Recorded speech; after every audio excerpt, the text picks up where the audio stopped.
Now we will today deal with the difference between cheating and criminal misappropriation and cheating and theft, and after that we will start with I think chapter 6 of the IPC. So what is the difference between theft and cheating? Always remember, in theft the intention is dishonestly taking a movable property out of possession of another. ठीक है. Cheating में it is fraudulently or dishonestly inducing the deceived person to deliver any property. Second difference क्या है? Movable property involve होती है. Cheating में कोई भी प्रॉपर्टी हो सकती है, इट कैन बी मूवेबल और इमूवेबल. थर्ड डिफरेंस क्या है? Property is taken out of the possession of another person. Cheating में क्या खास बात होती है? चीटिंग में offender induces the victim to deliver the property. That is the differences between the theft and cheating. अब अलग से डिफरेंस वो भी हैं कि आप ये भी बता सकते हैं सेक्शन नंबर क्या है दोनों का. एक का 378 में डिफाइंड है और एक का सेक्शन 415 में डिफाइंड है. But personally speaking I do not like these differences, but you can always mention them. अब what is the difference between cheating and extortion? So the primary difference between cheating and extortion is that in extortion the extortioner obtains the consent of another by intimidation. ये word याद कर लीजिएगा, intimidation, डर से.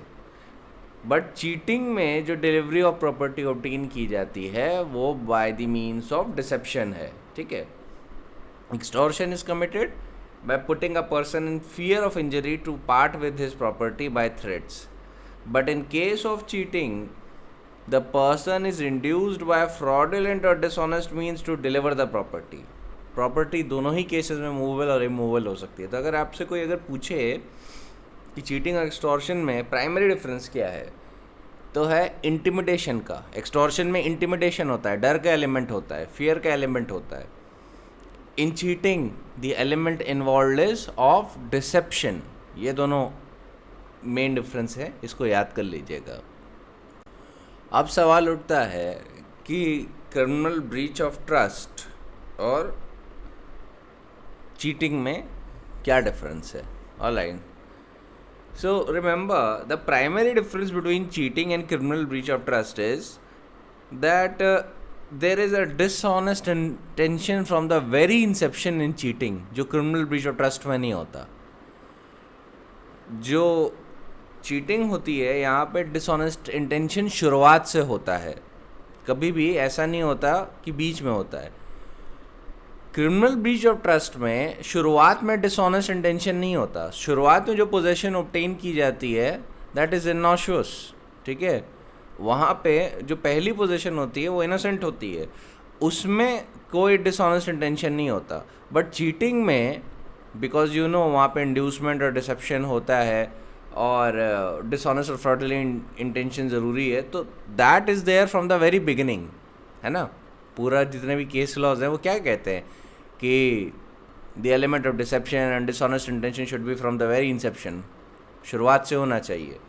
तो cheating में वो शुरुआत से होता है, क्रिमिनल ब्रीच ऑफ ट्रस्ट में वो शुरुआत से नहीं होता है. ठीक है. The dishonest intention is not from the very Inception in the case of criminal breach of trust. So you can write it like this. In cheating, dishonest intention starts with the very inception of the transaction, and in breach of trust, the person receives property legally but retains or converts it unlawfully. ठीक है. Trust की एक और definition याद करवा देता हूँ. A trust implies confidence placed by one man in another. Such confidence must be voluntarily and freely placed. If confidence is obtained by playing trick, there is no consent and no entrustment. Such case may amount to cheating. अगर confidence किसी का obtain किया गया है deceive करके उसको, तो वो चीटिंग में चला जाएगा. Alright. Next in point of differences in cheating and criminal breach of trust, that there exists no fiduciary relationship between the legal owner and the person who is cheating. ठीक है, there exists no legal relationship between the legal owner and the offender, while there exists a fiduciary relationship between the owner and the offender in criminal breach of trust. Cheating में आप ध्यान रखिएगा fiduciary relationship नहीं होती है parties के बीच, while in criminal breach of trust there is fiduciary relationship involved. तभी तो इंट्रस्टमेंट होता है. जैसे कि एक केस बताता हूँ जिसमें चार्ज लगा था. ये इलस्ट्रेटिव केस है, बस समझने के लिए बता रहा हूँ, इसको सुनिएगा, याद करने की इतनी ज़रूरत नहीं है. ये केस है Vadivel versus Pakkiya Lakshmi, 1996 criminal law journal Madras high court में रिपोर्ट हुआ. अब इसमें अक्यूज्ड पर्सन ने कुछ ज्वेलरी ले ली थी रिस्पोंडेंट से और ये अश्योरेंस दिया था कि वो मैरिज के बाद लौटा देगा. ठीक है, रिप्रेजेंटेशन उसका रिस्पोंडेंट पे ये था कि that he will return the jewellery after the marriage ceremonies are over. But marriage ceremony के बाद उसने कभी ज्वेलरी रिटर्न ही नहीं की. उल्टा उसने किया क्या, वो ज्वेलरी ले जाके बैंक में उसको प्लेज कर दिया. अब इन पे प्रोसिक्यूशन चला. चीटिंग का भी चार्ज लगा था और क्रिमिनल ब्रीच ऑफ ट्रस्ट का भी चार्ज लगा था. सेशन जज ने चीटिंग के लिए कन्विक्ट नहीं किया, क्रिमिनल ब्रीच ऑफ ट्रस्ट के लिए किया. लेकिन जब मैटर हाई कोर्ट पहुंचा तो हाई कोर्ट ने बोला कि criminal breach of trust and cheating are two distinct offenses, generally involving dishonest intention, but mutually exclusive and different basic concepts. In criminal breach of trust, there is voluntarily entrustment, but in cheating, the property is obtained purely on the basis of inducement, with the dishonest intention being there from the very beginning. So in the present case, the entrustment of jewels was made by the respondent only on the representation made by the accused, attracting inducement along with the fraudulent and dishonest intention with a view to get jewelry under the pretext of attending a marriage, and thereby made the respondent to part with her jewels. Therefore, the accused case falls within the four walls of cheating, not in criminal breach of trust. High court ने इस case में ये देख लिया कि जो accused person थे, ये तो शुरुआत से ही इनका चीट करने का इंटेंशन था. The intention to cheat was there from the very beginning. And जो डिसऑनेस्ट इंटेंशन था, हाई कोर्ट ने रिकॉर्ड ऑफ द केस देखने के बाद पाया कि the dishonest intention was there from the very beginning. उसने ज्वेलरी जिस प्रीटेक्स्ट पे ली, उस प्रीटेक्स्ट के लिए उसने यूज़ ही नहीं की. उसने तो धोखा दे के उससे पार्ट करवाया ज्वेल्स को और उसके बाद बैंक में प्लेज कर दिया. सो यहाँ पे डिसऑनेस्ट इंटेंशन स्टार्ट से देख रहा है. This is not a case of criminal breach of trust. यहाँ पे चीटिंग में कन्विक्शन हुआ. इसी पॉइंट पे एक और केस है, Shankar Lal Vishwakarma versus state of M P, criminal law journal M P high court, 1991, page number 2808. अब इसमें क्या हुआ था कि अक्यूज्ड जो था इस केस में, he was an assistant district inspector of schools. तो उसने कुछ बिल्स प्रिपेयर्ड करवाए जिसमें फॉल्स क्लेम थे टीचर्स की सैलरी को लेके. उसने कहा कि कुछ टीचर्स हैं, उसकी सैलरी देनी है, तो उसके लिए बिल्स प्रिपेयर करवाए और उसे ट्रेजरी को फॉरवर्ड कर दिया. ख़ास बात ये थी कि वो जो बिल्स थे उसमें कई फॉल्स नेम्स थे, मतलब वो टीचर एग्जिस्ट ही नहीं करते थे और उनको भी लेके उन्होंने क्लेम्स करवाया था. तो जब these bills were encashed from treasury but he did not disburse any of this money to pay bills, तो इसको लेके दो चार्ज लगे थे अक्यूज्ड पर्सन पे. एक लगा था चीटिंग का और एक लगा था क्रिमिनल ब्रीच ऑफ ट्रस्ट का. हाई कोर्ट क्या बोलता है? हाई कोर्ट कहता है कि a man who tricks another to deliver money to him is not a trustee of that money. क्योंकि उसने ट्रिक से अगर पैसा लिया है तो he is not a trustee of that money. Such a man, by subsequent misappropriation touching that money, does not commit criminal breach of trust because the money was not initially entrusted to him but was tricked by him from another. So this is the offense of cheating, not criminal breach of trust. तो जो contention लिया गया था high court के सामने वो ये था कि इन्होंने क्रिमिनल ब्रीच ऑफ ट्रस्ट किया है क्योंकि ये जो पैसा था ये टीचर्स को देना था, तो ये एक तरीके से ट्रस्टी हैं टीचर्स के, and he had to disburse that amount among the teachers. तो हाई कोर्ट कहता है कि फेक नेम से उन्होंने बिल्स बनाए। इनका इंटेंशन टू डिसीव तो स्टार्ट से था, और स्टार्ट से अगर धोखा देने का इंटेंशन है तो यहाँ पे he is not acting as a trustee. A man जो दूसरे को ट्रिक करता है वो उसके मनी या उसकी प्रॉपर्टी को लेकर ट्रस्टी नहीं बन जाता। तो ये चीटिंग का केस है, this is not the case of criminal breach of trust. ये हो गया। अब लास्टली आ जाते हैं क्रिमिनल मिसअप्रोप्रिएशन और चीटिंग, इनमें क्या डिफरेंस है। अब क्रिमिनल मिसअप्रोप्रिएशन और चीटिंग में जो प्राइमरी डिफरेंस है वो डेफिनेशन का है, और कब पोजेशन ऑफ प्रॉपर्टी आती है उसको लेके डिफरेंस है। ऑफ कोर्स सेक्शन नंबर का तो है ही जहाँ पे डिफाइंड और पनिश्ड है। So in criminal misappropriation the intention is to dishonestly misappropriate और convert to his own use any movable property. Movable property शामिल होती है। चीटिंग में इट इज़ फ्रॉडुलेंटली और dishonestly inducing the deceive person to deliver any property. तो यहाँ पे definition का डिफरेंस है, डिसऑनेस्टली के साथ फ्रॉडुलेंटली शब्द भी जुड़ा हुआ है, ठीक है। और क्रिमिनल मिसअप्रोप्रिएशन का सब्जेक्ट सिर्फ मूवेबल प्रॉपर्टी हो सकती है, और चीटिंग का subject any property, B it movable, immovable etcetera.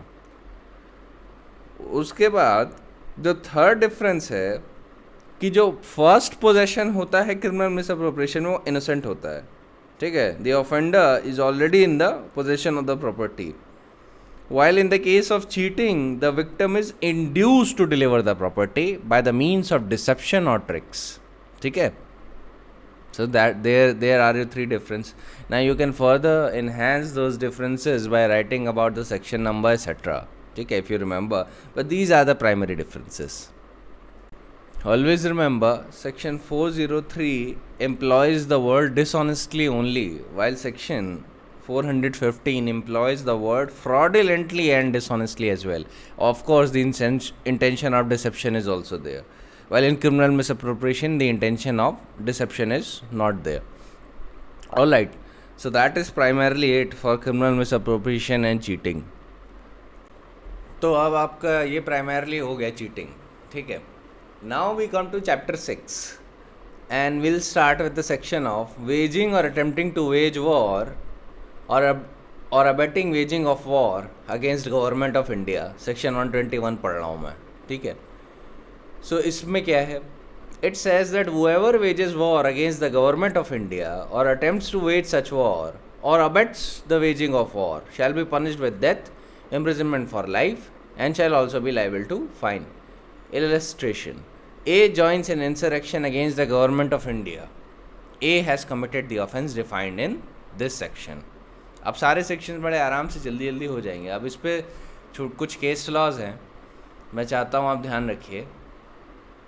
In state NCT of Delhi versus Navjot Sandhu alias Afsan Guru decided on 4 August 2005, these principles were called out. पहला, no specific numbers of persons is necessary to constitute an offence under section 121 of IPC. Secondly, the number of person concerned and the manner in which they are equipped or armed is also not material. Third, the true criterion is quo animo. Did the gathering assemble. को एनिमो का मतलब है कि with what intention did the gathering assemble, जिसने waging of war किया है या जो गैदरिंग हुई है, जिसने आर्म्ड इंसरेक्शन किया है, वो किस इंटेंशन से असेंबल हुई है। So that is the true criteria to determine whether the offence under 121 of the IPC has been committed और not.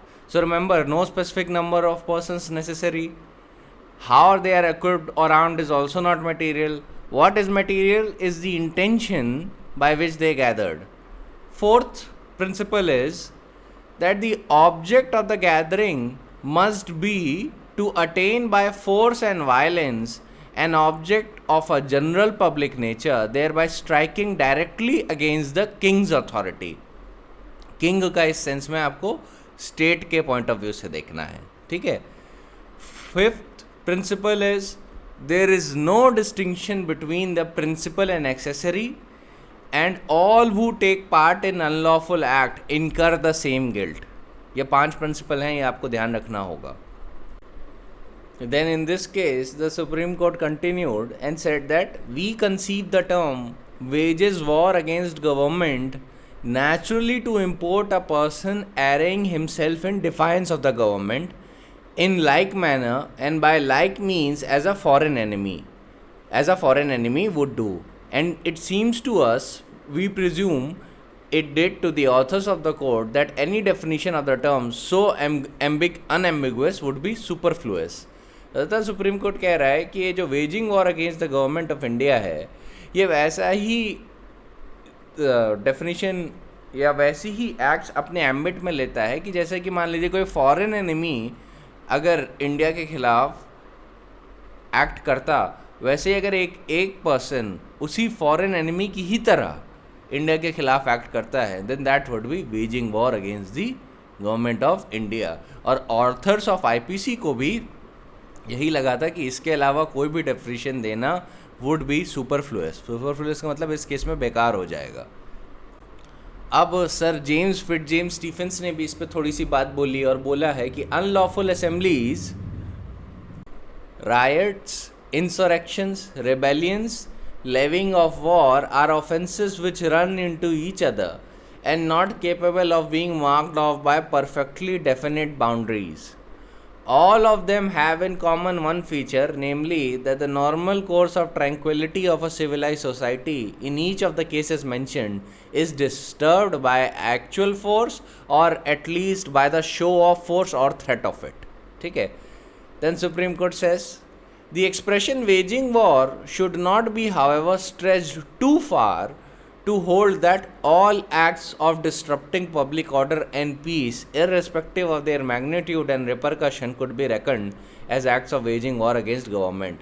A balanced and realistic approach is called for in construing the expression waging war. It was viewed in the long past that an organized movement attended with violence and attacks against the public official and armed forces while agitating for the repeal of an unpopular law or for preventing burdensome taxes were viewed as an act of treason in form of levying of war. ये British era की बात कर रहा है court, कह रहा है कि पुराने जब टाइम में इस सेक्शन का यूज़ ऐसे किया जाता था कि अगर आप प्रोटेस्ट कर रहे हैं किसी अनपॉपुलर लॉ को रिपील करने के लिए या आप टैक्सेस को रिपील करने के लिए प्रोटेस्ट कर रहे हैं तो उसको ट्रीजन मान लिया जाता था। ये जो 121 है इसको ट्रीजन भी कहा जाता है। और फिर सुप्रीम कोर्ट इसी को क्लैरिफाई करते हुए बताता है कि मॉडर्न डे में ये सारी चीज़ें नहीं चलेंगी। मॉडर्न डे में अगर कोई व्यक्ति प्रोटेस्ट कर रहा है तो इसका मतलब ये नहीं is waging war against the government of India, just in case उस प्रोटेस्टिंग मॉब और लॉफुल अथॉरिटीज़ के बीच में अगर क्लैश हो जाता है, झड़प हो जाती है, जैसे पुलिस और असेंबलीज़ के बीच में अक्सर हो जाती है, so that would not amount to waging war against the government of India. Waging war against the government of India would only be applied when it is seen that what is the intention of the gathering of assembly or the person, and the person is arraying himself in defiance of the government in the same manner and by the same means as a foreign enemy would do. ठीक है. Now, another aspect on which the clarification is called for is regard to the observation made in the old decisions that neither the number engaged nor the force employed nor the species of weapons with which they may be armed is really material to prove the offense of levying or waging war against the government of India. एक और बात याद रखिएगा, foreign nationals are not excluded from the applicability of section 121. अक्सर ये point lawyers लेते हैं supreme court में कि अगर फॉरेन नेशनल है तो he can not be convicted for 121. Supreme court has already said that foreign nationals are not excluded, they are included within the ambit of 121. Now we come to the next case on this point, that is Mohammad Ajmal Mohammad Amir Kasab versus state of Maharashtra, decided on 29th August 2012. The question that arose before the Supreme Court in this case, that what is the true import of the expression Government of India? So the Supreme Court said that in its narrow sense, Government of India is only the executive limb of the state. It comprises of group of people, the administrative bureaucracy that controls the executive function and powers of the state at a given time. Different governments in continuous succession serve the state and provides the means through which the executive power of the state is employed. The expression Government of India is surely not used in the narrow sense restricted in section 121. जो 121 में government of India का expression है वो narrow sense में नहीं use हुआ है. Supreme court says in our consideration the expression government of India is used in section 121 to imply the Indian state, the juristic embodiment of the sovereignty of the country that derives its legitimacy from the collective will and the consent of the people. The use of the phrase Government of India to signify the notion of sovereignty is consistent with the principle of public international law, where the sovereignty of a territorial unit is deemed to vest in the people of the territory and exercised by a representative government. So 121 में larger point में government of India लिया गया है, executive arm के sense में नहीं लिया गया है. ऑलराइट, 121 में government of India would mean the Indian state itself. ठीक है, अब उसमें अगर नैरो सेंस में होता तो आप कहते सिर्फ एग्जीक्यूटिव और ब्यूरोक्रेट्स आते हैं और बाकी नहीं आते. That is not the correct way to approach it. Government of India का मतलब है the government of Indian state and the Indian state as a whole. तो इसमें पार्लियामेंट भी आ जाता है, इसमें इंडियन फोर्सेस भी आ जाती हैं, ठीक है, और इसमें जुडिशरी भी आती है. तो ये जो इंडियन स्टेट का जो कंसेप्ट है ये बहुत ही लार्जेस्ट सेंस में लिया गया है. So I will reiterate again, the expression government of India is used under section 121 to imply the Indian state, the juristic embodiment of the sovereignty of the country that derives its legitimacy from the collective will and the consent of its people. अब इसमें भी नवजोत सांधु थोड़ा discuss किया गया था. You may, if you want, you may refer to it again.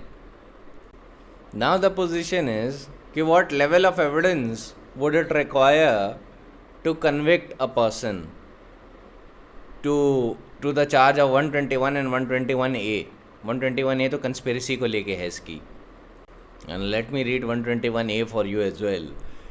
Conspiracy to commit offences punishable by section 121. Whoever within or without India conspires to commit any of the offences punishable by section 121 or conspires to overlay by means of criminal force or to show of criminal force, the central government or any state government shall be punished with imprisonment for life or imprisonment for a description of a term which may extend to 10 years and shall also be liable to fine. If explanation बोला गया to constitute a conspiracy under this section, it is not necessary that any act or illegal omission may take place in pursuance thereof. तो basically उसी section और उसी concept का reproduction है जो 120B में था. तो आपको याद होगा मैंने state represented through CBI versus Nalini का केस बताया था, तो और केहार सिंह वर्सेस दिल्ली एडमिनिस्ट्रेशन का केस बताया था. सेम कंसेप्ट इस पर भी अप्लाई होते हैं, लेकिन 121 को लेके एक खास केस और है. Mohammad Arif alias Ashfaq versus state and city of Delhi 10 अगस्त 2011 को डिसाइड हुआ. इसको रेड फोर्ट अटैक केस भी कहते हैं आई थिंक. तो इसमें सुप्रीम कोर्ट ने कहा कि the evidence as to transmission of thoughts and sharing of unlawful design would be sufficient to establish conspiracy. Again, there must have been some act in pursuance of that agreement.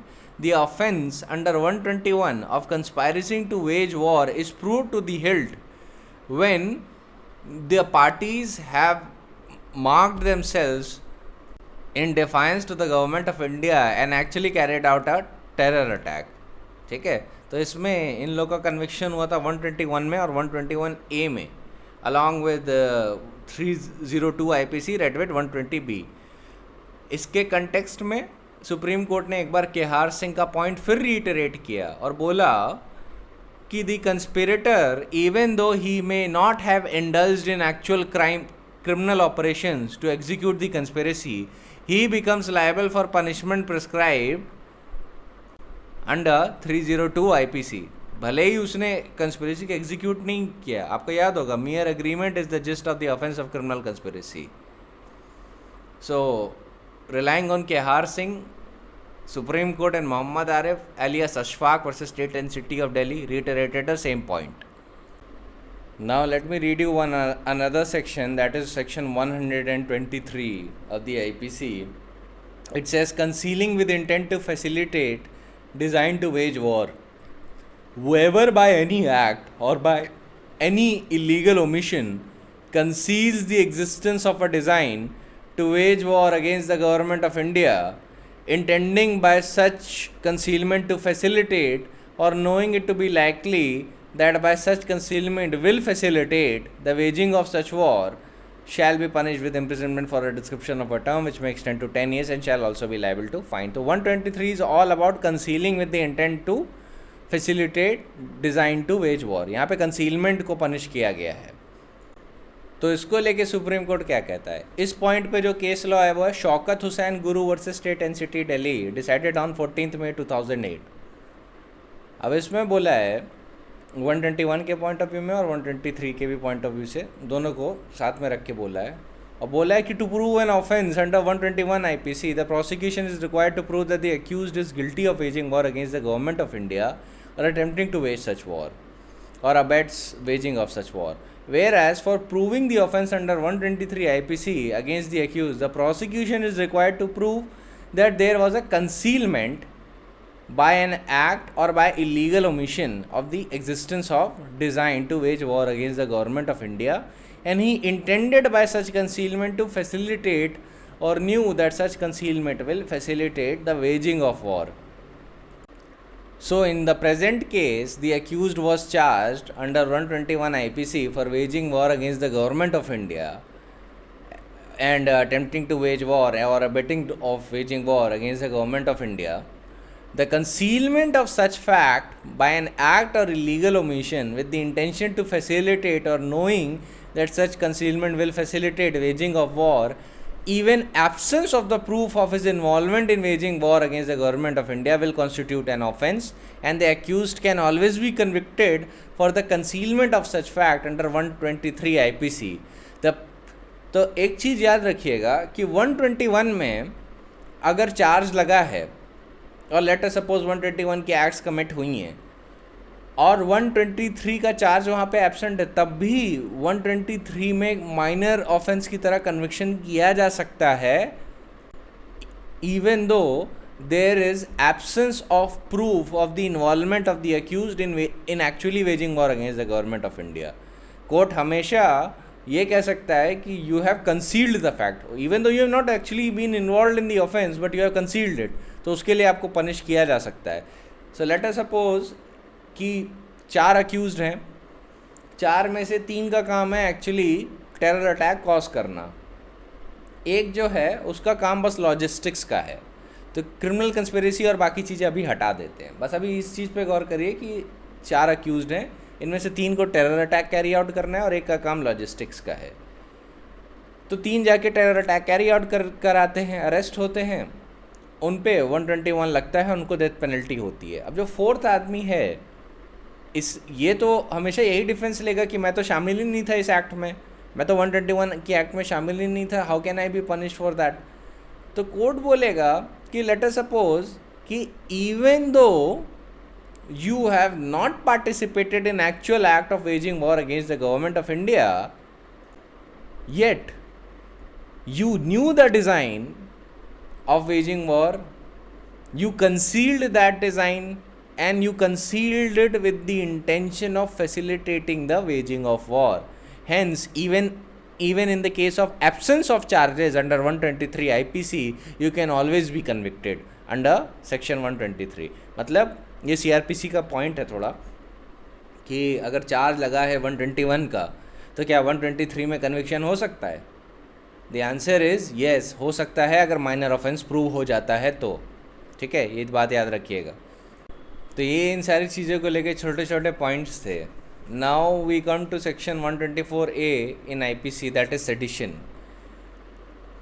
तो sedition में लिखा है कि whoever by words either spoken or written or by signs or by visible representations or otherwise brings or attempts to bring into hatred or contempt or excites or attempts to excite disaffection towards the government established by law in India shall be punished with imprisonment for life, to which fine may be added, or with imprisonment which may extend to 3 years, to which fine may be added, और with fine. तो minimum sentence सिर्फ fine का हो सकता है इसमें, क्योंकि क्या लिखा है लास्ट में, लिखा है which imprisonment which may extend to 3 years, to which fine may be added और विथ फाइन. इसका मतलब है मिनिमम सेंटेंस फाइन का भी हो सकता है इसमें.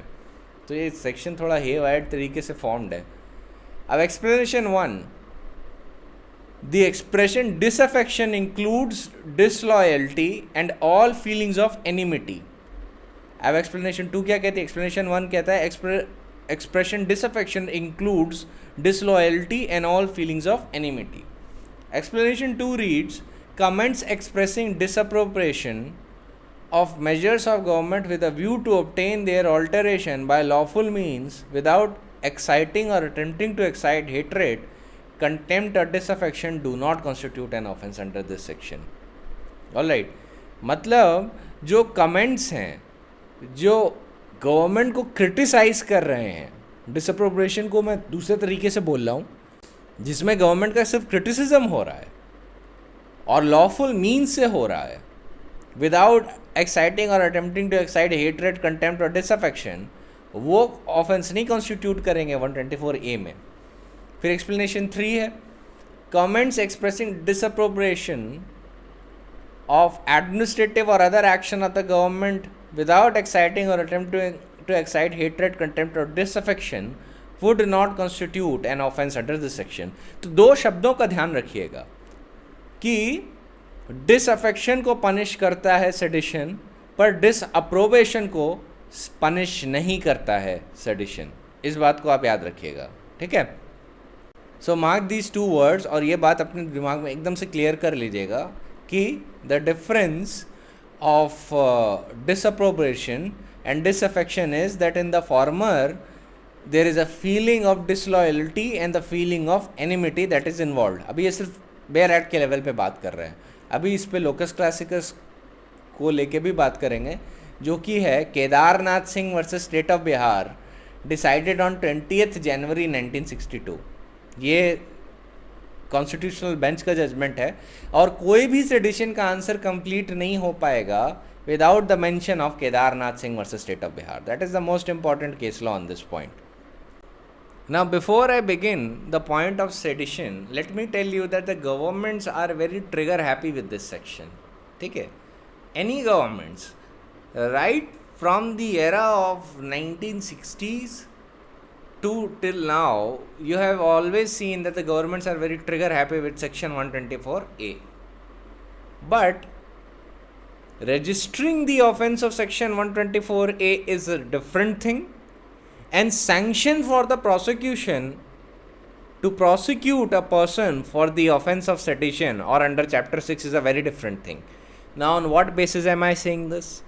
Always remember that while you are reading chapter 6, अपनी IPC की बेयर एक्ट पे ही लिख दीजिए, it is to be read with section 196 of the CRPC. अब section 196 of the CRPC क्या कहता है?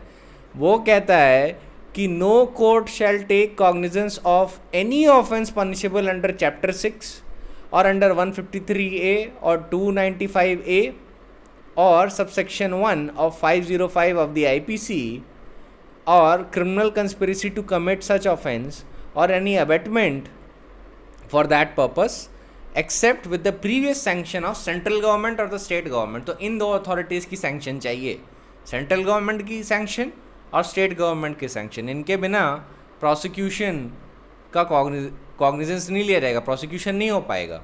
Always remember, the court cognizance ही नहीं लेगा जब तक रिकॉर्ड फाइल पे सेंट्रल गवर्नमेंट की या स्टेट गवर्नमेंट की सैंक्शन नहीं है. In the case offences involve chapter 6 of the IPC, sedition 121, 122, 121A etcetera etcetera. Similarly यही सेक्शन 153A पे भी अप्लाई करता है, 295A पे भी अप्लाई करता है. तो ध्यान रखिएगा, चैप्टर 6 के पॉइंट ऑफ व्यू से बात कर रहे हैं, सेंटर या स्टेट गवर्नमेंट की सैंक्शन चाहिए, तभी जाके प्रोसिक्यूशन हो पाएगा, वरना प्रोसिक्यूशन नहीं हो पाएगा। आप इन्वेस्टिगेशन कराते रहिए, उसका कोई फ़ायदा नहीं है, मैजिस्ट्रेट कॉग्निजेंस ही नहीं लेगा। ठीक है। So remember in chapter 6 sanction is required of centre government और स्टेट गवर्नमेंट, ये लिख लीजिए, read with section 196 of the CRPC। Then 1A section है 196 में, सेक्शन 196 का सबसेक्शन 1A कहता है no court shall take cognizance of section 153B और सबसेक्शन 2 और 3 of section 505 of the Indian penal code और a criminal conspiracy to commit the same except with the previous sanction of central government, state government और district magistrate. तो centre और state government के साथ साथ DM भी इसमें ऐड हो जाते हैं। ठीक है। ये किन केसेस में? जब ऑफेंस है 153B का या सेक्शन 505 ऑफ द IPC के सब सेक्शन 2 और 3 की बात हो रही है। So always remember all of these sections have to be read with 196। यही दिखाएंगे कि you are aware about all of these provisions holistically and this is the way the criminal law actually works. कि आपने case तो file कर दिया but prosecution नहीं हो सकता जब तक सैंक्शन नहीं होगी, right. So always remember that you have to properly study all of these things. अब 196 का जो सबसेक्शन 2 है वो कंस्पिरेसी पे अप्लाई करता है, वो उन कंस्पिरेसी को लेके जो 2 साल से नीचे से पनिशेबल हैं। तो उसमें भी स्टेट गवर्नमेंट या DM की कंसेंट चाहिए होती है। और सबसेक्शन 3 थोड़ा इंपॉर्टेंट है, वो कहता है कि सेंट्रल गवर्नमेंट या स्टेट गवर्नमेंट में before according sanction under subsection 1 और subsection 1A and district magistrate before according sanction under subsection 1A and state government or district magistrate before giving consent under subsection 2 order a preliminary investigation by a police officer not below the rank of a inspector। ठीक है। ये थोड़ी important चीज़ें हैं तो मैंने इसको पढ़ दिया। तो आप एक चीज़ याद रखिएगा, आप चैप्टर 6 पढ़ ज़रूर रहे हैं सब्सटैंशिव एस्पेक्ट्स में, पर इसके प्रोसीजरल एस्पेक्ट्स का भी ध्यान रखिएगा। तभी आप देखते होंगे कि फाइल तो हो जाते हैं केसेस पर कुछ हो नहीं रहा, सेडिशन का चार्ज लग गया but nothing has happened after that. वो इसलिए क्योंकि अभी सैंक्शन फॉर प्रोसिक्यूशन नहीं मिला है। So always remember as lawyers and the persons belonging to the legal field you should be aware about this position that all the offences that are within chapter 6 have to be read with section 196 of the CRPC, and that mandates that the previous sanction is required for the prosecution and the previous sanction of what authority? Of central government or the state government। ठीक है। So now we can come to the case law of Kedarnath Singh versus State of Bihar। Remember, this is the most important case on sedition, you have to mention it। So in this case, Supreme Court says that the very existence of state will be in jeopardy if the government established by law is subverted. Hence, the continued existence of government established by law is an essential condition for the stability of the state. That is why sedition, which is an offense under section 124A, has been characterized. It comes within the chapter 6 relating to the offenses against the state. Hence, any acts within the meaning of section 124A which have the effect of subverting the government by bringing that government into contempt or hatred or creating disaffection against it would be within the penal statute, because the feeling of disloyalty to the government established by law or enmity to it imports the idea of tendency to public disorder by use of actual violence or incitement to violence। एक बात का ध्यान रखिएगा कि जब भी हम sedition की बात कर रहे हैं तो उसमें आर्टिकल 19 ऑफ द कॉन्स्टिट्यूशन का कंसेप्ट हमेशा आता है, right to freedom of speech का। इनफैक्ट ये जो जजमेंट है ना केदारनाथ सिंह का, इसमें सेडिशन की कॉन्स्टिट्यूशनल वैलिडिटी चैलेंज की गई है अंडर आर्टिकल 19 और फ्रीडम ऑफ एक्सप्रेशन के नाम पे, और बाकी सारे जितने भी आर्टिकल्स हैं उसके बेसिस पे, प्राइमरली फ्रीडम ऑफ एक्सप्रेशन के नाम पे। तो whenever you are writing the answer of section 124A, article 19 की बात ज़रूर करिएगा। छोटी सी 1-2 लाइन की बात करिएगा पर आर्टिकल 19 की बात ज़रूर करिएगा, फ्रीडम ऑफ एक्सप्रेशन की, कि कैसे बाय द केदारनाथ जजमेंट ने दोनों पॉइंट्स को बैलेंस किया है। कॉन्स्टिट्यूशनैलिटी ऑफ 124A को भी बैलेंस किया और right to freedom of speech and expression को भी बैलेंस करके रखा। तो कैसे करके रखा? सुप्रीम कोर्ट ने जो ब्रिटिश कंसेप्ट था सेडिशन का वो हटा दिया, उसको मॉडर्न लेंसेज से इंटरप्रेट किया. So what is the crux? Now what is the crux of section 124A? The crux is that any written or spoken words which have implicit in them the idea of subverting government by violent means or are included in the term revolution are made penal by section in question. They are made penal by section 124A. Penal in the sense that they are made punishable. Continuing from the Kedarnath judgment, Supreme Court says, but the section has taken care to indicate clearly that strong words used to express disapprobation of the measures of the government with a view to their improvement or alteration by lawful means would not come within the section. Similarly, comments, however strongly worded, expressing disapprobation of actions of the government without exciting those feelings which generate inclination to cause public disorder by the acts of violence would not be penal.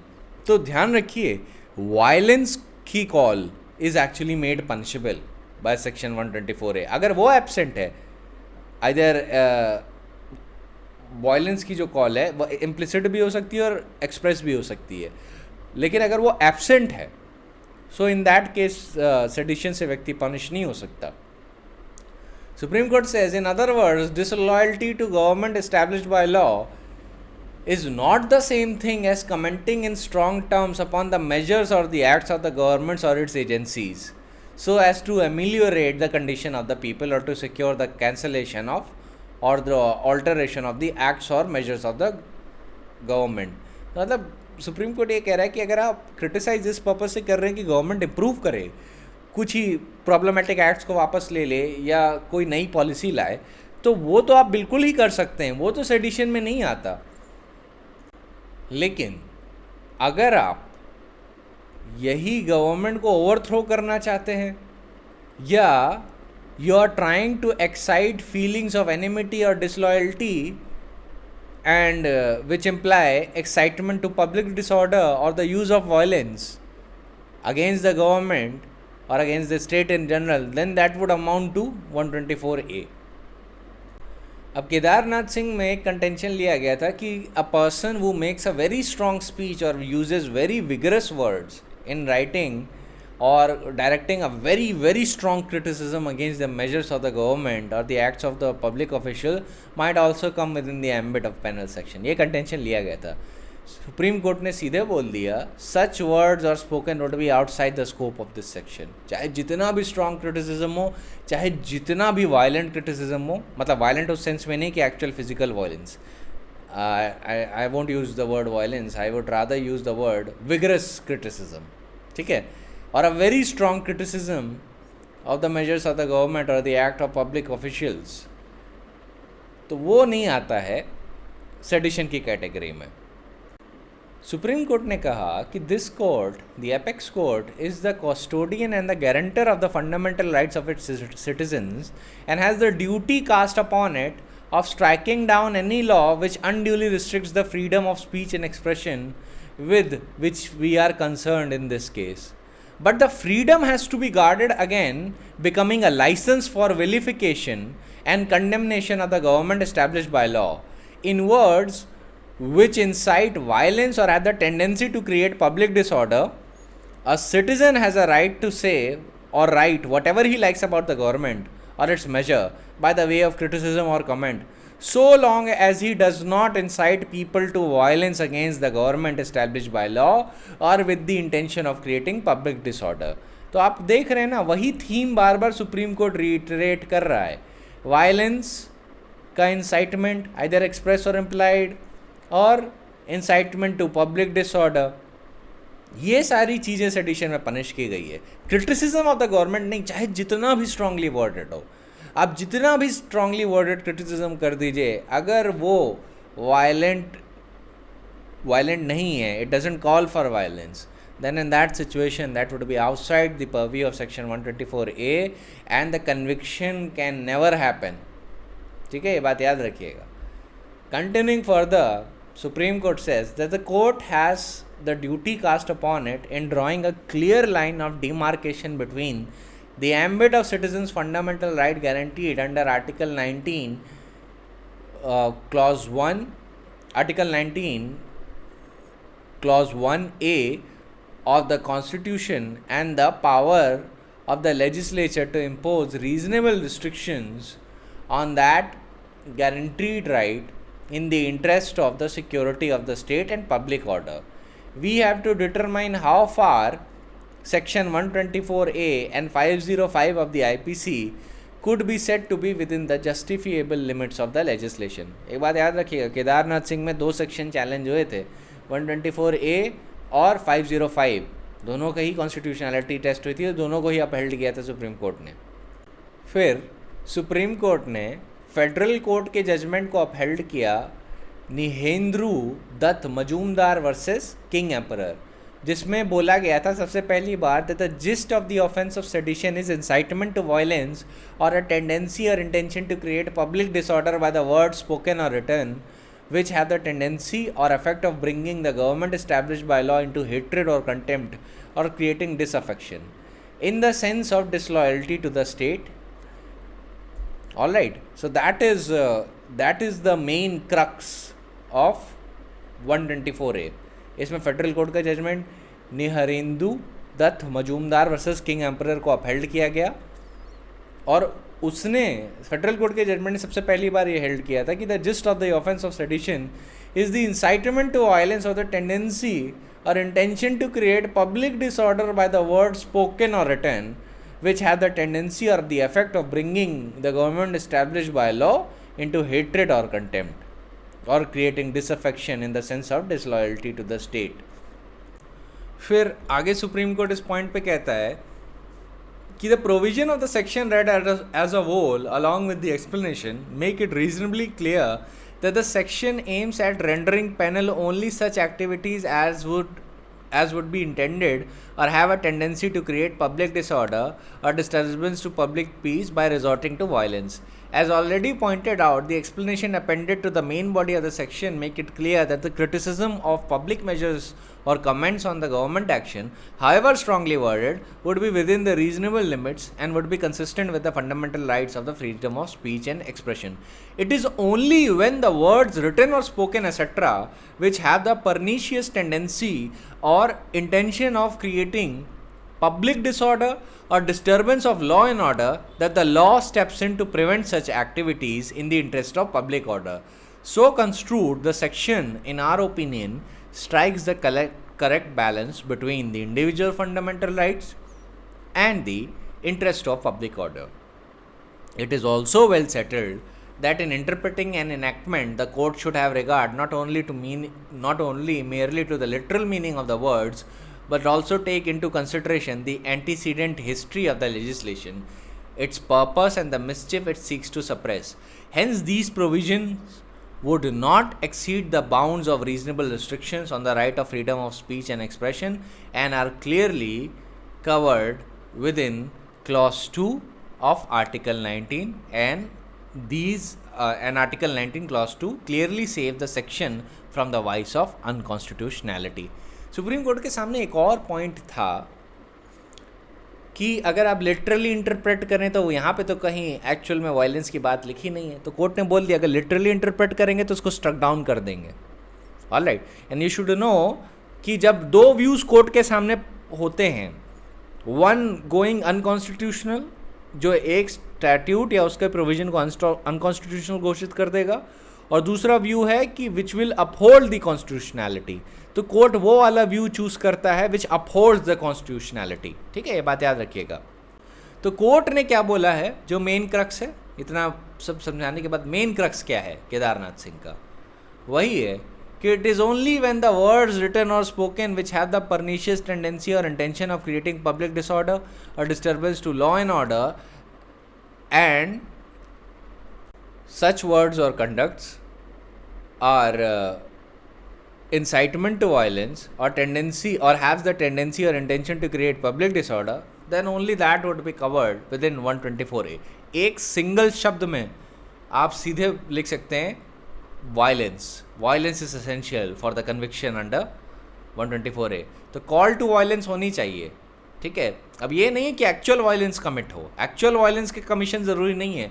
There should be a call to violence either express और implied, और words और conduct ऐसे होने चाहिए which are incitement to violence or have the tendency or intention to create public disorder by the words spoken or written, or which have the tendency or the effect of bringing the government established by law into hatred, contempt, or creating disaffection in a sense of disloyalty to the state. In the sense of disloyalty to the state का मतलब ये भी है कि in a way जो words spoken और written है they are a call for arms, मतलब saying that overthrow the Indian state or fight against the Indian state is in type की अगर चीज़ें हैं तो that would amount to sedition. The feeling of disloyalty और enmity तब होती है जब एक नेशनल इंडियन सिटीज़न अपने ही नेशन के खिलाफ रिबेल कर जाए और आर्म्ड इंसरेक्शंस में पार्टिसिपेट करे या उसको लेके कॉल हो, ठीक है।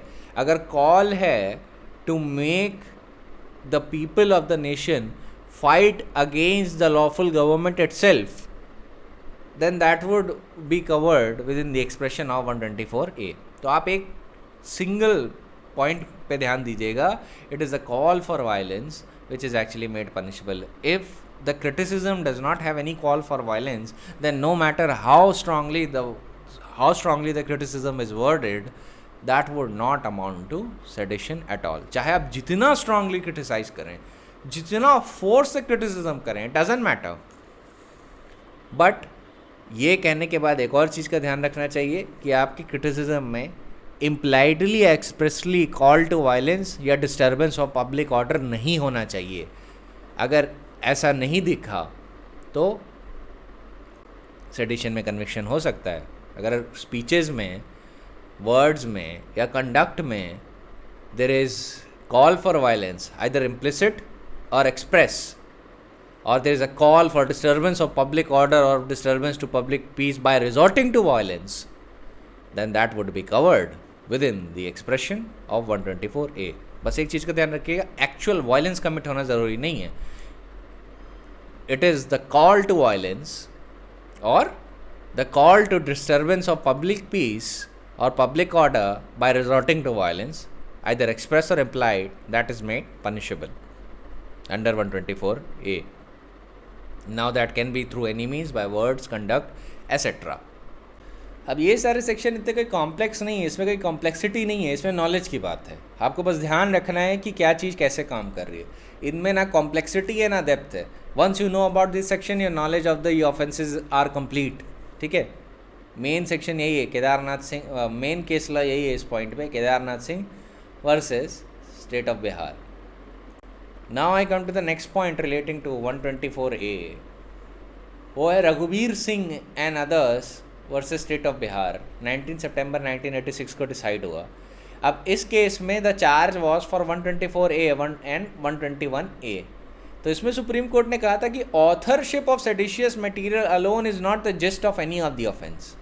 डिस्ट्रीब्यूशन और सर्कुलेशन ऑफ सेडिशियस मटेरियल में also be sufficient on the fact and circumstances of the case. To act as a courier is sometimes enough in a case of conspiracy.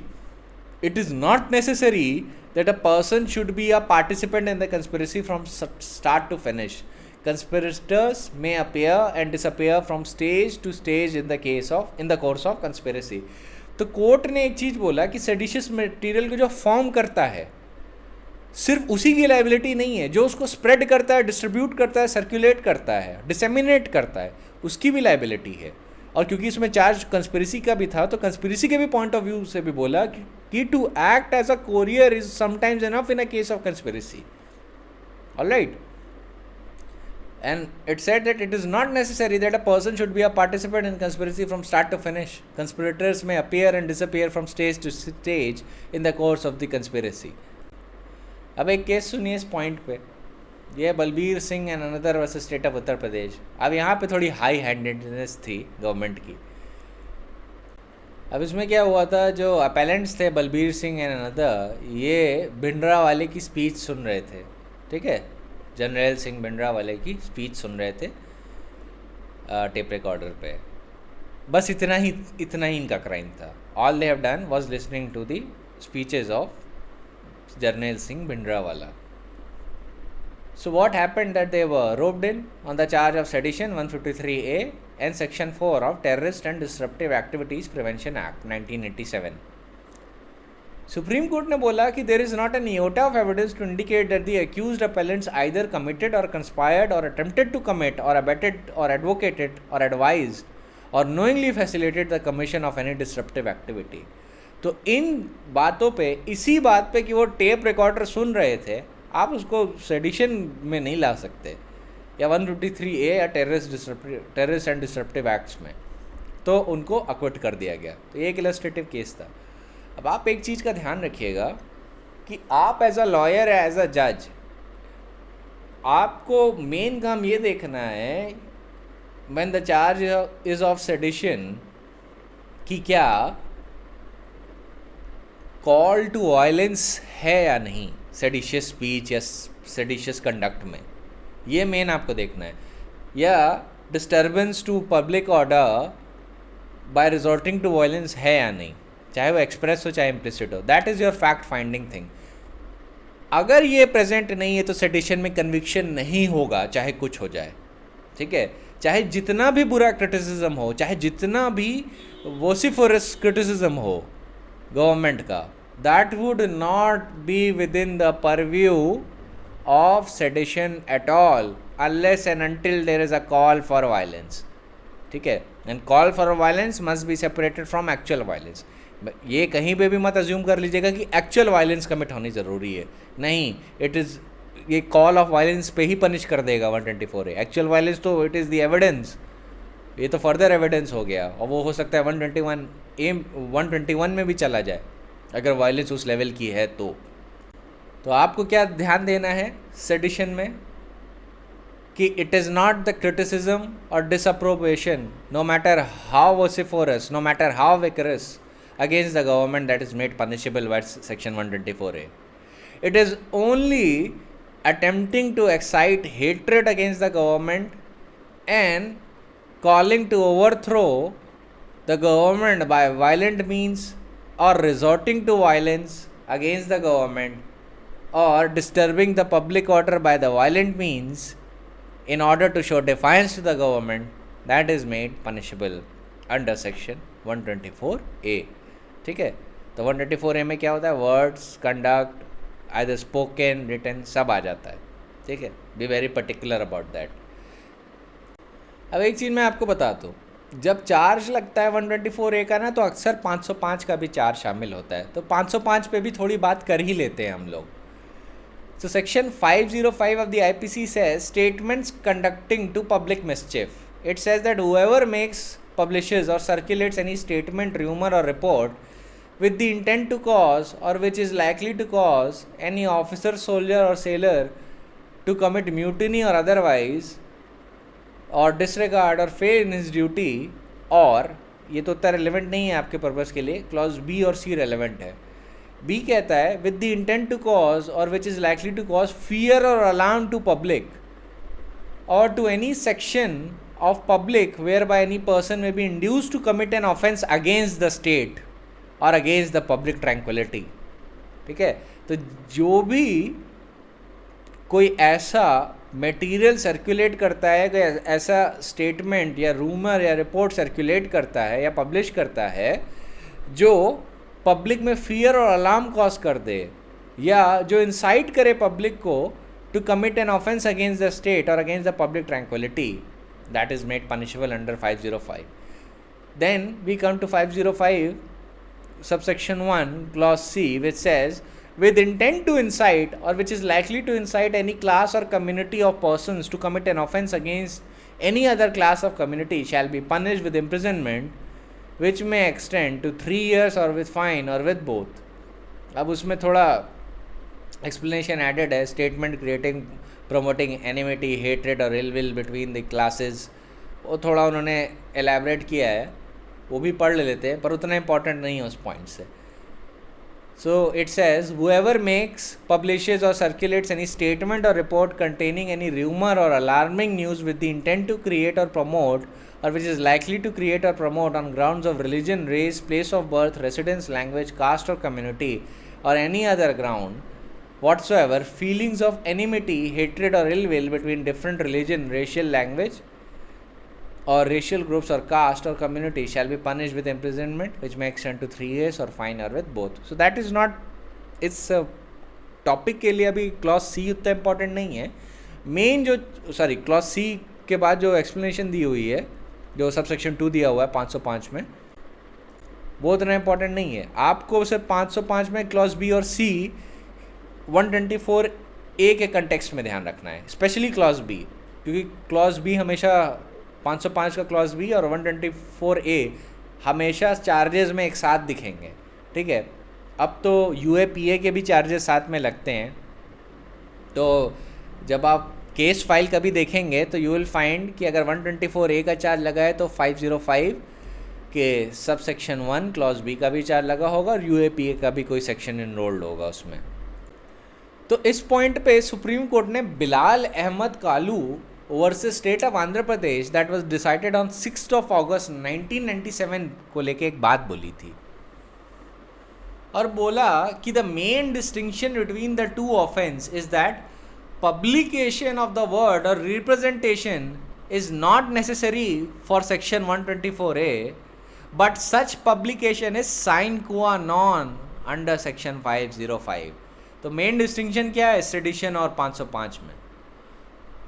505 के सबसेक्शन 1 के जो clause B की बात कर रहा हूँ.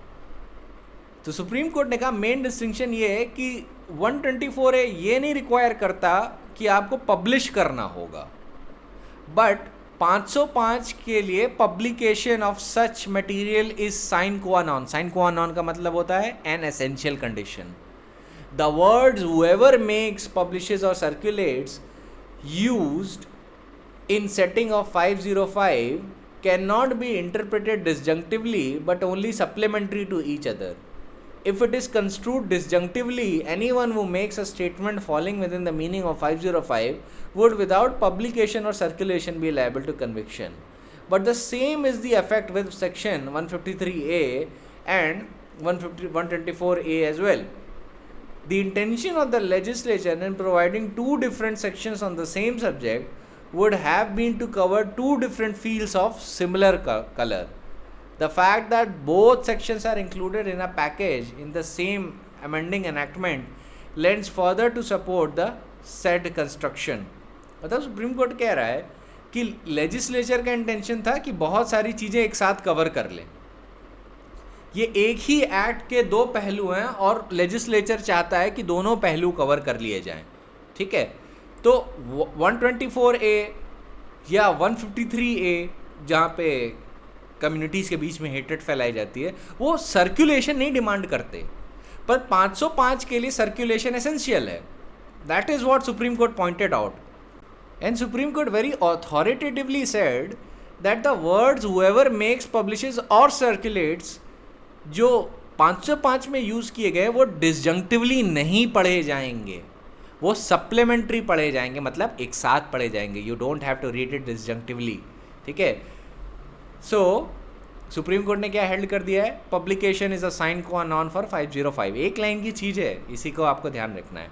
अच्छा, अब इस केस में सुप्रीम कोर्ट ने एक वार्निंग भी दी थी. अभी हाल ही में 2017, 18 और 19 में भी सुप्रीम कोर्ट ने यही सेम वार्निंग रीइटरेट की है और बोला है कि जिस मैनर में 153A, 124A और 505 लगाया जाता है बड़े कैजुअल अप्रोच में, और कैजुअल अप्रोच में ट्रायल कोर्ट कन्विक्शन भी कर देता है, that is very dangerous tendencies. ठीक है, इवन द चार्जेस फ्रेम अगर offences, essential ingredients of the offences prove नहीं कर रहे हैं, तब भी जो मैजिस्ट्रेट्स हैं मैकेनिकली कन्विक्ट कर रहे हैं सिटीजन्स को for the offences of such serious nature. So this is causing more harm than good, and the magistrates of the country ought to exercise due care and caution regarding these things. ठीक है, ये हाल ही में warning रिटरेट की है supreme court ने in terms of sedition, जितना trigger happy तरीके से चल रहा था। तो आपको हमेशा एक बात ध्यान रखना है, आप अगर मॉडर्न कॉन्टेक्स्ट में लिख रहे हो, अगर एग्जाम में सेडिशन को लेकर क्वेश्चन आए तो इस वार्निंग का मेंशन ज़रूर करिएगा। केस लॉ का मेंशन करने की ज़रूरत नहीं है, वार्निंग का मेंशन करने की ज़रूरत है। After that you have written everything about bare act provision of 124A, you have written about 505, you have written about Kedarnath Singh versus State of Bihar, then you write about this warning। ये last में concluding remarks जब आप लिखेंगे तो उससे ये होगा ना कि ये दिखाएगा कि you are aware about the present position. तो सुप्रीम कोर्ट ने mechanical conduct of the magistrates and the mechanical conduct of the police officers दोनों को थोड़ा डिसअप्रूव किया है, स्पेशली मैजिस्ट्रेट्स को, क्योंकि मैजिस्ट्रेट्स ही वो अथॉरिटी होती है जो at the end of a day convict करेंगे। वो मैकेनिकली चल रहे हैं, और लेट मी टेल यू वो वाई मैकेनिकली चलता है, क्योंकि उनको लॉ की पोजीशन ही नहीं पता होती। Let me be very clear, many of them do not know about these things. So if you want to become a judicial magistrate and you want to become the best judicial magistrate possible, you have to be updated on these positions of law. The very reason Apex Court warned the magistrate of their mechanical nature is because the magistrates were convicting the persons for such serious offences without the application of mind. They were acting as clerks, that merely because the prosecution has alleged the charge of 124A, 505 or 153A, the magistrates were like, okay, let us convict him. Now this is not the way a magistrate is supposed to act. The magistrate is supposed to act with a judicial mind. He is the kingpin of the judicial system and he ought to exercise his duties with due care and caution. तो एक line से आप 505 का भी difference समझ गए, 124A भी हो गया। अब हम लोग आगे के ऑफेंसेस पढ़ लेते हैं आज के लिए, ठीक है। आज के लिए चैप्टर 6 ख़त्म कर देते हैं, क्योंकि यही सारे सेक्शन थे। आपने देखा होगा compare to all the other topics, chapter 6 कितना छोटा है। इसमें बस नॉलेज जानने वाली बात है, इसीलिए मैंने इसको बात के लिए रखा था कि पहले बड़े बड़े टॉपिक्स कर लेते, छोटे टॉपिक्स बाद में हो जाएंगे। This is a small topic that will be done right now. So now we come to section 125, waging war against the Asiatic power in alliance with the government of India. So it says whoever wages war against the government of any Asiatic power in alliance or at peace with the government of India, or attempts to wage such war or abets waging of such war, shall be punished with imprisonment for life, to which fine may be added, or with imprisonment as a description of a term which may extend to 7 years, to which fine may be added. अब ये section Asiatic powers की बात करता है, the powers in Asia. तो countries in Asia तक ये confined है। तो याद रखिएगा कि अगर whoever का मतलब, late us suppose Indian citizen India के बाहर जाके, लेट अस सपोज कंबोडिया में जाके उसकी कंट्री के खिलाफ वॉर वेज करता है, that country is in alliance और with peace with government of India, then in that situation he would be punished under 125, ठीक है। 121 में तो पनिश नहीं हो सकता क्योंकि इंडियन गवर्नमेंट के खिलाफ किया नहीं है, पर एशियाटिक पावर के खिलाफ किया है, विच इज़ एट पीस और with alliance with India, then in that situation he will be punish under 125A।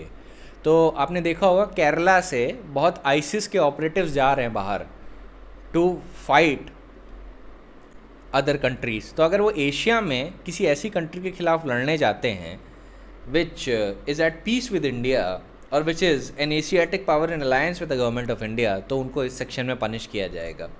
और बाकी UAPA के तो चार्जेस लगेंगे ही। अभी हाल ही में ये चार्जेस लगे भी हैं, आई थिंक 2 दिन पहले की बात है। On a person who went from Kerala to wage war in Syria, I think. No, not in Syria, somewhere else. And the trial court actually convicted him for under section 125 and 126 along with the several enactments under UAPA for joining a terrorist organizations. Now we come to section 126. It talks about committing depredation on the territories of power at peace with the government of India. Whoever commits depredation or makes preparation, तो मतलब इसमें preparation भी punishable है। Alright, mark that word. Mark the word preparation. Whoever commits depredation or makes preparation to commit depredation on the territories of the power in alliance or at peace with the government of India shall be punished with either description of the imprisonment which may extend to 7 years and shall also be liable to fine and forfeiture of the property used or intended to be used for committing such depredation or acquired by depredation. अब डेप्रेडेशन का क्या मतलब होता है? अब इस section में आपको सिर्फ एक ही टर्म का मतलब समझना है. डेप्रेडेशन का मतलब होता है an act of plundering, robbery, ravaging या डैमेज या कॉजिंग डैमेज और डिस्ट्रक्शन. ये डेप्रेडेशन का मतलब होता है. ऑब्वियसली ज़्यादातर सेंस में डेप्रेडेशन का मतलब होता है कि डैमेज और डिस्ट्रक्शन कॉज करना for the purpose of plundering और रॉबरी. ठीक है, तो यहाँ पे क्या लिखा है कि अगर आपने डेप्रेडेशन कमिट किया है या प्रिपेयर कर रहे हैं डेप्रेडेशन को तो पनिशमेंट तो 7 साल का होगा, साथ में फ़ाइन के साथ साथ फॉरफीचर ऑफ द प्रॉपर्टी होगा. अगर आपने कोई भी प्रॉपर्टी उस डेप्रेडेशन से एक्वायर की है तो गवर्नमेंट फॉरफिट कर लेगी, और अगर आप कोई प्रॉपर्टी यूज़ करना चाहते हैं for the purpose of committing depredation तो उसको भी गवर्नमेंट फॉरफिट कर लेगी. So what is that property which the government will seize which is being intended to be used in commission of depredation. ये guns हैं, ये वायलेंट आर्म्स हो सकते हैं, ठीक है, ये ग्रेनेड्स हो सकते हैं. Let us suppose they want to use these measures in order to commit depredation on foreign territories, then in that situation forfeiture of the property would also happen. तो committing depredation किन territories पे लगता है? The powers at peace with the government of India. ठीक है, any territory of any power in alliance और at peace with the government of India. अब ये पूरे वर्ल्ड पे अप्लाई करता है. ठीक है, अब 125 की तरह सिर्फ एशिया तक सीमित नहीं है, पूरे वर्ल्ड को लेके.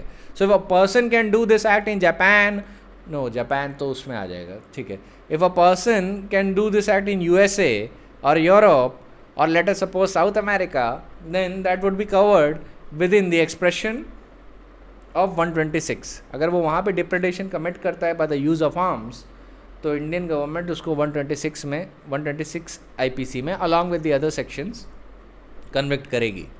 ठीक है, ध्यान रखिएगा, मैंने भी अभी इंडियन गवर्नमेंट जिस सेंस में यूज़ किया है वो एग्जीक्यूटिव सेंस में नहीं यूज़ किया है, मैंने होलिस्टिक सेंस में यूज़ किया है, which means the Indian state.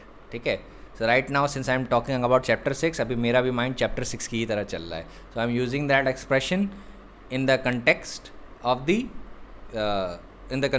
Indian state. इसके अंदर जुडिशरी भी शामिल है. ठीक है, of course the executive never punishes anyone, it is the judiciary which punishes. by the way मुझे इससे ध्यान आया, अक्सर लोग 124A तो ध्यान रखते हैं पर 124 नहीं पढ़ते हैं. 124 का बस वो पढ़ लीजिएगा, टाइटल पढ़ लीजिएगा, उसी से समझ लीजिएगा.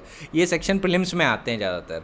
अब मेंस में जो आपके क्वेश्चन आएंगे वो 121 या 124A से आएंगे, बाकी से नहीं, बाकी प्रीलिम्स में आ सकते हैं. तो 124A का हेडिंग याद कर लीजिएगा, assaulting a president governor of any state to exercise और refrain from exercising in any manner the lawful powers of president और गवर्नर. तो उसको जो पनिशमेंट मिलेगा वो 7 साल का होगा and shall also be liable to fine. It may extend to 7 years and also be liable to fine. ठीक है, मे एक्सटेंड. तो मैक्सिमम सेंटेंस कितना है? 7 years and also be liable to fine. So that is section 124A, sorry section 124. अब 124 में assault भी आ जाता है, कंपल्शन भी आ जाता है, रॉन्गफुल रिस्ट्रेंट भी आ जाता है, शोइंग ऑफ क्रिमिनल फोर्स भी आ जाता है, और ओवर एव by the means of criminal force भी आ जाता है. और ये किसके खिलाफ एक्सरसाइज होंगे ये सारी चीज़ें? प्रेसिडेंट या गवर्नर. तो आपको सिर्फ 124A का टाइटल ध्यान में रखना है प्रीलिम्स के पर्पस से. ये सब प्रीलिम्स के पर्पस से रेलेवेंट है, मेंस के पर्पस से बिल्कुल भी रेलेवेंट नहीं है. Neither section 125, neither section 126, neither section 124. आपको सिर्फ 124A का ध्यान रखना है मेंस के लिए, और आपको 121 का ध्यान रखना है मेंस के लिए. ठीक है, 121 भी शायद ना आए, पर 124A के आने के बहुत चांसेस होते हैं. तो ज़्यादातर इन्हीं दोनों में से ही क्वेश्चन बनते हैं, क्योंकि उसी में थोड़े बहुत नुआंसेस हैं चैप्टर 6 में, बाकी तो और कुछ है ही नहीं चैप्टर 6 में. Then we come to section 127, receiving property taken by the war on depredation mentioned in section 125 and 126. So whoever receives any property knowing the same to have been taken in commission of any of the offences mentioned in section 125 and 126 shall be punished with imprisonment for either description of a term which may extend to 7 years and shall also be liable to fine and forfeiture of the property so received. तो यहाँ पे receipt of the property को punish किया गया है which has been taken by depredation. ये वैसा ही है जैसे stolen property, knowing it to be stolen, आपने अगर पोजेस की तो आपको पनिश किया जाएगा. अब स्टोलन प्रॉपर्टी को लेके जो प्रोविजंस हैं वो 410 से 414 तक हैं, 410 से 414 तक. अब ये जो 127 है, it is about the property that has been received and that property has been acquired by the way of depredation as understood in the context of 125 and 126. ठीक है, वही समझ के इन चीज़ों का आप ध्यान रखिएगा कि if any person receives any property knowing that these properties are obtained by the means of depredation committed on foreign territories, then that has been made punishable under section 127. India में करेंगे तो वो स्टोलन प्रॉपर्टी की definition में चला जाएगा. ठीक है, थेफ्ट, एक्सटॉर्शन, रॉबरी एक्सेट्रा या डकैती के मीन्स से अगर आपको पता है कि ये जो प्रॉपर्टी जो व्यक्ति बेच रहा है that has been obtained through the means of robbery और बाय द थेफ्ट और बाय डकैती एसेट्रा, और आपने वो रिसीव कर ली knowing it to be a stolen property, then you will be dealt with in accordance with the provision of section 410 to 414 depending on the case. ठीक है, 411 dishonestly receiving stolen property punish करेगा, 412 dishonestly receiving property stolen in commission of डकैती punish करेगा, 413 habitually dealing in stolen property को punish करता है और 414 concealment of stolen property को या assisting in concealment of stolen property को पनिश करता है. ठीक है, डेफिनेशन कहाँ दी गई है स्टोलन प्रॉपर्टी की, वो 410 में दी गई है. तो ये हो गया 127 हो गया primarily. Then we go to section 128, public servant voluntarily allowing the prisoner of a state of war to escape. तो यहाँ पे वॉलंटरलीनेस है. ठीक है, यहाँ पे in conscious mind and actively with a view to produce that result, that is the escape of a prisoner of war, उसको ध्यान में रखते हुए public servant who has the custody of such prisoner allows the prisoner to escape. ये prisoner of war की बात हो रही है. तो इसमें इम्प्रिजनमेंट कितना जा सकता है, इम्प्रिजनमेंट फॉर लाइफ या imprisonment for a description of a term which may extend to 10 years and shall also be liable to fine. लेकिन अगर सेम काम नेग्लिजेंटली हो गया, मतलब वॉलंटरली नहीं, नेग्लिजेंटली, नेग्लिजेंस की वजह से a prisoner of war escaped, तो इम्प्रिजनमेंट कितना है, 3 years and shall also be liable to fine. वो 129 में. ठीक है, 128 में अ पब्लिक सर्वेंट जिसके पास प्रिजनर ऑफ वॉर की कस्टडी है या स्टेट प्रिजनर की कस्टडी है, उसको वॉलंटरली छोड़ देता है तो लाइफ इम्प्रिजनमेंट से पनिश हो सकता है या imprisonment for a description of a term which may extend to 10 years. But if he negligently suffers the prisoners to escape, then the punishment is 3 years and shall also be liable to fine which may extend to 3 years. क्योंकि देखिए 128 में mains रिया बहुत high है, 129 में negligence है, so it is a lower degree. ठीक है, ध्यान रखिएगा. जो क्रिमिनल इंटेंट है वो काफ़ी सिवियर है 128 में, पर 129 में उतना सिवियर नहीं है. सिमिलरली एडिंग एस्केप ऑफ और रेस्क्यूइंग और harbouring such prisoner, whoever knowingly aids or assists a state prisoner or prisoner of war in escaping from lawful custody or rescues or attempts to rescue any such prisoner or harbors or conceals any prisoner who has escaped from lawful custody or attempts to offer resistance to the recapture of such prisoner shall be punished with imprisonment for life or with imprisonment for a description of a term which may extend to 10 years and shall also be liable to fine. Have explanation. A state prisoner or prisoner of war who is permitted to be at large on his parole within a certain limits in India is said to a state prisoner or prisoner of war who is permitted to be at large on his parole within a certain limits in India is said to escape from lawful custody if he goes beyond the limits to which he is allowed to be at large. तो payroll late us suppose एक prisoner of war को दिल्ली के area में ही करने को दी गई है, ठीक है, कि you have to remain within the territory of Delhi. Prisoner of war को दिल्ली के एरिया के लिए ही पैरोल दी गई है, और let us suppose he goes to Bihar या तमिलनाडु या जम्मू कश्मीर, तो ऐसी सिचुएशन में क्या होगा? ऐसी सिचुएशन में ये मान लिया जाएगा कि the prisoner of war has escaped from unlawful custody. Alright, so that is it. Chapter 6 हो गया आपका। इसके केस लॉज भी हो गए जितने भी रेलेवेंट थे। अब इस पे ध्यान रखिएगा, कोई ज़्यादा नुआंसेस नहीं है इस पे बस नॉलेज की बात है, that you have to be aware of these things. Nuances वाले जितने भी आईपीसी के प्रोविजंस थे मेजॉरिटी हमने डेल्ट विथ कर लिए हैं, अब उसमें कोई नुआंसेस वाले प्रोविजन नहीं है। So that is it for today, I will see you tomorrow.